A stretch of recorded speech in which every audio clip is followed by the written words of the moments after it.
ఈరోజు మనతో పాటు ప్రముఖ ఎండోక్రైనాలజిస్ట్ శ్యామ్ కల్వల్పల్లి గారు ఉన్నారు ఫ్రమ్ ఐడియా క్లినిక్స్. నమస్తే సార్. నమస్కారం. శ్యామ్ గారు ఎలా ఉన్నారు? పర్ఫెక్ట్. పర్ఫెక్ట్. యా, అర్థమవుతుంది. జనరల్గా మీ దగ్గరికి వచ్చే పేషెంట్స్ కూడా ఇదే చెప్తున్నారు మాకు. శ్యామ్ గారు, థైరాయిడ్ మ్యాక్సిమం ఇంటికి ఒకరికి ఉంటుంది కదా? థైరాయిడ్ ఇండియన్స్లో చాలా కామన్. తెల్లవాళ్ళకన్నా మనకి 3-4 ఎక్కువ థైరాయిడ్ ప్రాబ్లమ్స్. అవును. సో ఆడవాళ్ళకైతే చాలా మందికి ఉంటుంది, ఇంటికి ఒకళ్ళకి ఉండొచ్చు. ఎస్. సో థైరాయిడ్ అసలు ఎందుకు వస్తుంది? థైరాయిడ్ రావడానికి మెయిన్ రీజన్స్ ఏంటి? కొంతమందికి తగ్గిపోయి మళ్ళీ ఒకటేసారి అలా పెరిగిపోతూ ఉంటుంది. సో థైరాయిడ్ గురించి చెప్పండి సార్. థైరాయిడ్ అనే గ్రంథి సీతాకోక చిలుకలాగా మెడ దగ్గర ఉంటుంది. సో థైరాయిడ్ శరీరానికి బ్యాటరీ లాంటిది. కార్కి, స్కూటర్కి బ్యాటరీ ఎలాగో మానవ శరీరానికి థైరాయిడ్ మన మెటబాలిజం అంతా కంట్రోల్ చేస్తుంది. సో థైరాయిడ్ కనుక సరిగా పనిచేయకపోతే దాని ప్రభావం శరీరం మీద మొత్తం ఉంటుంది. అంటే skin, hair, mind, body, cholesterol, ఎముకలు, బరువు అన్నిటి మీద థైరాయిడ్ ప్రాబ్లం ఉంటుంది. సో బేసికల్లీ మనం ఈ థైరాయిడ్ ప్రాబ్లం రావడానికి కారణాలు 2-3 కారణాలు ఉంటాయి. ఒకటేమో ఇమ్యూన్ సిస్టమ్. మన ఇమ్యూనిటీ తక్కువ ఉంటే, ఇమ్యూన్లో లోపాలు ఉంటే ఆటో ఇమ్యూన్ అంటాం. సో ఇమ్యూన్ సిస్టమ్ వల్ల థైరాయిడ్ ప్రాబ్లమ్స్ కామన్. దాన్ని హషిమటోస్ థైరాయిడైటిస్ అంటాం. సో ఇది చాలా కామన్ అండి. జనరల్గా సార్, అసలు థైరాయిడ్ అనేది ఇమ్యూన్ సిస్టంలో ప్రాబ్లం ఉంటే వస్తుంది అంటారు కదా. కానీ ఏంటంటే థైరాయిడ్ వచ్చిన తర్వాతే, వన్స్ అటాక్ అయిన తర్వాతే పీపుల్ దీన్ని ఐడెంటిఫై చేయగలరు. అంటే నీరసంగా అనిపించడం, రకరకాల మూడ్ స్వింగ్స్ ఉంటాయి, హెయిర్ లాస్ అవ్వడం, ఎన్నో రకాల ప్రాబ్లమ్స్ ఉంటూ ఉంటాయి. ఒక పేషెంట్కి థైరాయిడ్ వచ్చింది అని చెప్పేసి మీ దగ్గరికి వచ్చినప్పుడు మీరు ఎలా గుర్తిస్తారు? జనరల్గా అంటే అండి, మన ఇళ్ళల్లో ఎవరికైనా థైరాయిడ్ ఉంటే, particularly if it is a women, వాళ్ళకి థైరాయిడ్ చెక్ చేయటం రొటీన్గా చేయాలి. 3 సంవత్సరాలకు ఒకసారో 4 సంవత్సరాలకు ఒకసారో చేయాలి. సో ఇండియాలో చాలా కామన్ కాబట్టి ఆల్మోస్ట్ 10% ఆఫ్ పాపులేషన్, సో 10 మందిలో ఒకళ్ళిద్దరికి థైరాయిడ్ ఉంటుంది. సో చెక్ చేయాలి. అదర్వైజ్ వాళ్ళ సిమ్టమ్స్ ఫేస్లో మార్పులు వస్తాయి. ఫేస్ స్వెల్లింగ్ ఉంటుంది, వెయిట్ పెరుగుతాము, హెయిర్ లాస్ వస్తుంది, పీరియడ్స్ ఎఫెక్ట్ అవుతాయి, మూడ్ స్వింగ్స్ వస్తూ ఉంటాయి. ఇవన్నీ వచ్చినప్పుడు వి సస్పెక్ట్ థైరాయిడ్. చాలా మందిలో సస్పెక్ట్ చేసిన వాళ్ళలో థైరాయిడ్ ప్రాబ్లం ఉంటుంది. అండ్ జనరల్గా థైరాయిడ్ వచ్చిన వాళ్ళకి లైక్ అంటే సింటమ్స్ ఇప్పుడు మీరు కొన్ని చెప్పారు. మెయిన్గా అసలు థైరాయిడ్ వచ్చిన వాళ్ళు ఈ సింటమ్తో బాధపడుతూ మీ దగ్గరికి ఎక్కువగా ఎలాంటి పేషెంట్స్ వస్తూ ఉంటారు? చాలా మంది టైర్డ్నెస్ అని వస్తారు, కొంతమందికి పీరియడ్స్ ప్రాబ్లమ్స్ అని వస్తారు, కొంతమంది వెయిట్ పెరిగిపోయామని వస్తారు, కొంతమంది మూడ్ స్వింగ్స్తో వస్తారు, కొంతమంది హెయిర్ లాస్తో వస్తారు. So symptoms are very vague. So ఎవరికైతే ఫ్యామిలీలో థైరాయిడ్ ఉందో వాళ్ళందరూ పీరియాడికల్గా సంవత్సరానికి వస్తారో 2 సంవత్సరాలు థైరాయిడ్ టెస్ట్ చేసుకుంటే, పర్టికులర్లీ ఉమెన్. జనరల్గా ఎన్ని వీక్స్కో ఎన్ని మంత్స్కి థైరాయిడ్ టెస్ట్ చేయించుకోవాలి అని మీ డాక్టర్స్ ఏదైనా ప్రత్యేకంగా చెప్తారా సార్ థైరాయిడ్ పేషెంట్కి? థైరాయిడ్ పేషెంట్కి ఒకసారి థైరాయిడ్ డిటెక్ట్ అయితే ఫస్ట్ ఏం చేస్తామంటే డోస్ ఐడెంటిఫై చేస్తాం. కొంతమందికి 25 సరిపోవచ్చు, కొంతమందికి 50 సరిపోవచ్చు, కొంతమందికి 100 సరిపోవచ్చు. ఎవరి శరీర తత్వం బట్టి వాళ్ళకి డోస్ ఉంటుంది.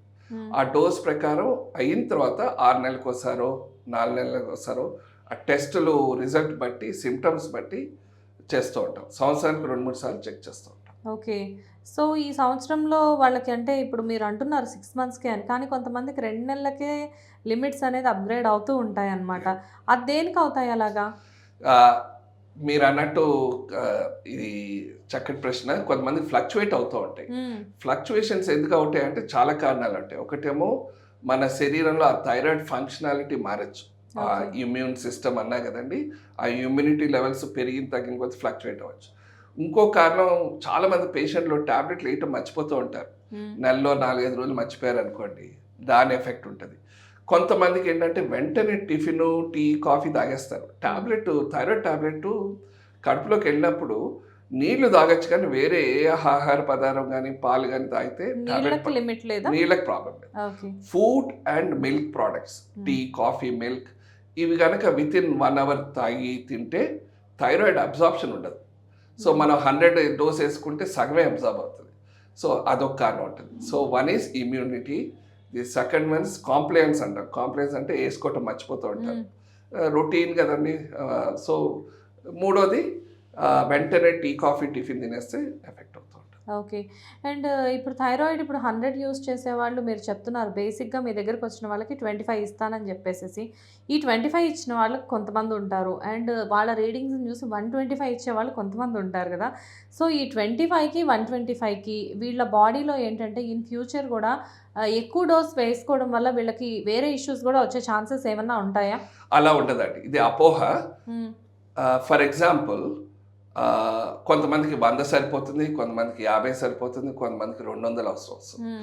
నేను జనరల్‌గా ఏం చెప్తానంటే, ఇప్పుడు మన శరీరం ఒక వాహనం అయితే, if you are vehicles, Benz car petrol ఎక్కువ తాగుతుంది, మారుతి తక్కువ తాగుతుంది. అలానే ఎవరి శరీర తత్వం బట్టి వాళ్ళకి డోస్ ఉంటుంది. ఓకే. సో 50 వేసుకున్న వాడికి తక్కువ ప్రాబ్లము, 25 వేసుకున్న వాడికి తక్కువ ప్రాబ్లం, 100 వేసుకున్న వాడికి ఎక్కువ ప్రాబ్లం అని అపోహ అండి. అలాగా హ్మ్. ఎవరి శరీరం మెటబాలిజం బట్టి. సో ఇప్పుడు ఇంకో ఎగ్జాంపుల్ ఇస్తాను. ఈ డోసు 25 వేస్తున్నామా, 100 వేస్తున్నామా అన్నది లెక్క కాదు. మన శరీరానికి టెస్ట్, మన సిమ్టమ్స్కి, మన బ్లడ్ టెస్ట్కి ఒకళ్ళకి 100 సరిపోవచ్చు, ఒకళ్ళకి 150 సరిపోవచ్చు, కొంతమందికి 25 సరిపోవచ్చు. So it changes. So okay. ఎక్కువ వేసుకున్న వాడికి ఎక్కువ ప్రాబ్లము, తక్కువ వేసుకున్న వాడికి తక్కువ ప్రాబ్లం అంటానికి లేదు. ఓకే. అంబానీకి ₹1,00,00,000 విలువ లేదు, మన ఇద్దరికి ఎక్కువ అది. సో ఎవరి శరీర తత్వం బట్టి వాళ్ళ డోస్ ఉంటుంది. ఓకే. సో, దానివల్ల ఇన్ ఫ్యూచర్ సైడ్ ఎఫెక్ట్స్ అనేవి ఏమి థైరాయిడ్ టాబ్లెట్కి సైడ్ ఎఫెక్ట్ ఉండదు. Okay. It is not a medicine, hmm. It's a replacement. Thyroid sugar tablet లాగా మెడిసిన్ కాదు, కెమికల్ కాదు. హ్మ్. మన శరీరంలో థైరాయిడ్ ఉత్పత్తి తగ్గినందుకు మనం థైరాయిడ్ టాబ్లెట్ ఇస్తున్నాం, కానీ థైరాయిడ్ టాబ్లెట్కి సైడ్ ఎఫెక్ట్స్ అంటూ ఉండవు. ఓకే. ఓన్లీ ఏంటంటే డోస్ ఎక్కువ తక్కువ అవ్వచ్చు. కానీ ఒక్కసారి థైరాయిడ్ వచ్చిన పేషెంట్‌కి మీరు టాబ్లెట్ సజెస్ట్ చేస్తే లైఫ్ టైమ్ కూడా థైరాయిడ్‌కి టాబ్లెట్ వేసుకోవాల్సిందేనా సార్? చాలా మందికి నిజంగా థైరాయిడ్ ప్రాబ్లం ఉన్న వాళ్ళందరికీ జనరల్గా 90% లైఫ్ లాంగ్ వేసుకుంటారు. హ్మ్. ఎందుకంటే ఇది ఇట్స్ నాట్ ఎ డిజీజ్. ఇప్పుడు శరీరంలో ఉత్పత్తి తగ్గిపోయినప్పుడు బండిలో పెట్రోల్ పోసినట్టే థైరాయిడ్ డైలీ వేస్తూ ఉండాలి. కొంతమందికి ఇమ్యూన్ సిస్టమ్ మార్పులు వచ్చేసి థైరాయిడ్ రిక్వైర్మెంట్ మారిపోవచ్చు. కొంతమందికి తక్కువ అవ్వచ్చు, తక్కువది ఎక్కువ అవ్వచ్చు. బట్ 100లో 90 మందికి జనరల్గా లాంగ్ టర్మ్ ఇచ్చేస్తాము. హ్మ్. కొంతమందికి ఆపే ఛాన్సెస్ ఉంటాయి. ఓకే. పర్టికులర్గా ప్రెగ్నెన్సీ టైంలో మేము మా క్రైటీరియా వేరు. ప్రెగ్నెన్సీ ప్లాన్ చేసే వాళ్ళందరికీ మేము కొంచెం కట్ ఆఫ్ వేరే ఉంటుంది. We okay. Ten to treat because బేబీకి బ్రెయిన్ డెవలప్మెంట్కి thyroid important. Hmm. Thyroid is very critical for babies brain development, IQ of the child, ఇవన్నీ మారుతాయి. అందుకని pregnant women who are planning to conceive before they plan pregnancy వాళ్ళందరూ ఒకసారి thyroid test చేసుకోవాలి okay. ఇండియాలో. చేసుకొని సో వాళ్ళకి కొంతమందికి డెలివరీ తర్వాత ఆపేస్తాం. ఓకే. అండ్ కొన్ని అపోహలుంటాయి. ఇవి అపోహలో, అనుమానాలో నాకు తెలీదు. కాకపోతే ఏంటంటే చాలామంది దగ్గర నుంచి వచ్చిన క్వెషన్స్‌లో నేను మిమ్మల్ని ఇది అడుగుతున్నాను. థైరాయిడ్ పేషెంట్స్‌కి మెయిన్ డైట్. చాలామంది థైరాయిడ్ పేషెంట్స్ ఏంటంటే క్యాలీఫ్లవర్ తినకూడదు, క్యాబేజ్ తినకూడదు, సోయా ప్రోటీన్ తినకూడదు అండ్ ఇలాంటివి కొన్ని లిమిటేషన్స్ ఉంటాయి అని చెప్పేసి అంటూ ఉంటారు. అది ఎంతవరకు కరెక్ట్ సార్? పాత రోజుల్లో మేము కూడా అలాగే నమ్మేవాళ్ళం. హ్మ్. క్యాబేజ్, కాలీఫ్లవర్ ఇవన్నీ. ఇప్పుడు ఏంటంటే present evidence based, present knowledge ప్రకారం అమెరికన్స్, యూరోపియన్స్ వీళ్ళు ఏమంటారంటే ఆహారానికి థైరాయిడ్కి సంబంధం లేదు. Okay. There is no link between food and thyroid. Hmm. మీరు క్యాబేజ్ తినచ్చు, కాలీఫ్లవర్ తినచ్చు. ఓన్లీ కండిషన్ ఏంటంటే టాబ్లెట్ వేసుకున్నప్పుడు ఒక 1 అవర్ మనం గ్యాప్ ఇవ్వాలి. ఓకే. అదొక్కటే condition. Otherwise there is no link between thyroid and diet. Okay. Thank you sir. Thank you.